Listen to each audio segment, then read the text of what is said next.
Hello, good morning. Ako pala si Erika Imbang. Shout out dyan sa mga laman lupa. Mga laman lupa nga mga ambisyosa, mga filingon, mga diwindi. Kasi sabi daw ng albularyo, nangiwi ang bunganga ko. Kasi sinampal daw ako ng diwindi at saka nanay ng diwindi. Kasi itong diwindi daw na naduraan ko. Kasi maingay daw bibig ko sa panay ako dura. Natamaan daw ng laway ko, saka naduraan ko. Tapos ang ending, nagsumbong daw itong diwindi sa nanay niya. Sabi ng albularyo man dito. Tapos sinampal daw ako ng nanay ng diwindi. Ang tanong ko, sinong may kasalanan? Ako na bakla na tao na human being na part ng ecosystem? O itong mga immortal na mga laman lupa na kung tawagin, mythical creature kayo nga hindi kayo maganda? Doon mga lampas lupa kayo yan nga, mga wala kayo yung bahay. Diwindi kayo, wala kayo kapangyarihan nga gumawa ng mansyon. Bali bahay namin ito, dito kayo yung gagala-gala, tapos dudura-dura ako ganyan, no? Gaganyan ako, maduraan ko ang diwindi. Bakit alam ko mga may diwindi dyan, nga invisible man kayo? Kayo yung mga mag-adyas kasi amin na bahay ito. Pangalawa, ang anak nyo nga diwindi, nagsumbong sa nanay niya at saka tatay. Ang tanong ko, saan kayo yung mga nanay at saka tatay? Diwindi kayo, wala kayo kapangyarihan, wala kayo yaya.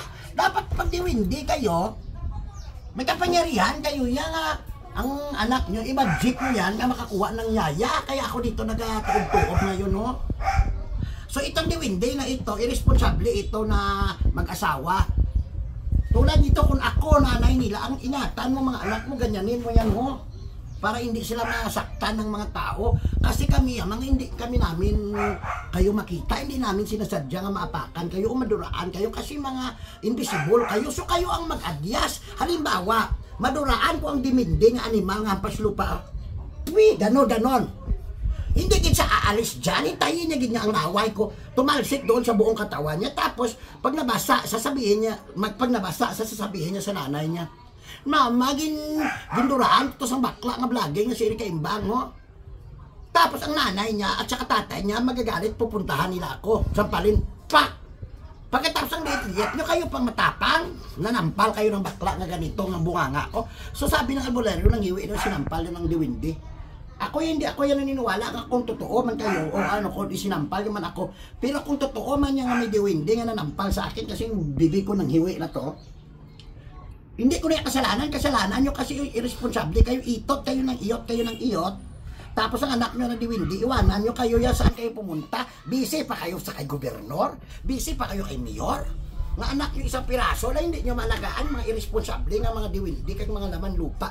Ang masabi ko dyan sa albularyo, kung nagpainding man saya nga ang bibi ko nang hiwi dahil sinampal, sana kinausap mo ang diwindi, kinausap mo, hindi sumbong mo pa sa akin. So bali nagbayad pa ko sa'yo ng 20 pesos sa luya mo, nagsumbong ka pa sa akin.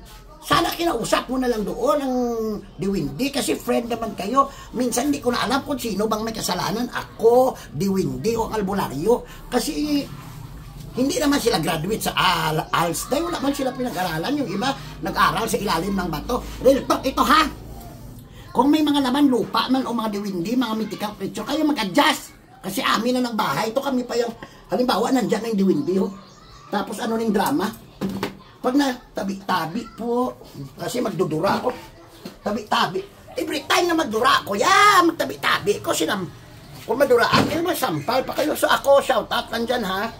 Diwindi ka man o albularyo ka man, importante dyan. Alam natin ang katotohanan na kung sino may kasalanan. Tandaan nyo, kayo palagi mag-adjust. Kaya mo ang mga diwindi. Ang liliit nyo, kayo pang matapang. Sinampal niya pa ako. Naghiwi ba? Hiwi ba talaga? Normal na siguro, Bell's palsy ito siguro. Kasi sabi ng doktor, Bell's palsy ito kasi natulog. Ako na wala akong ligo, wala akong tulog na ligo. Tapos natutok sa electric fan.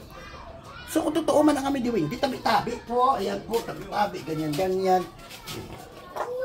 Tapos maditla ko na matabi-tabi ko yan. Hindi ko na kasalanan nyo na kay si Bobo kayo. Patayin mo nga yan. Patayin mo yan! Hindi ka mga patyo, takakaw. Patya na na.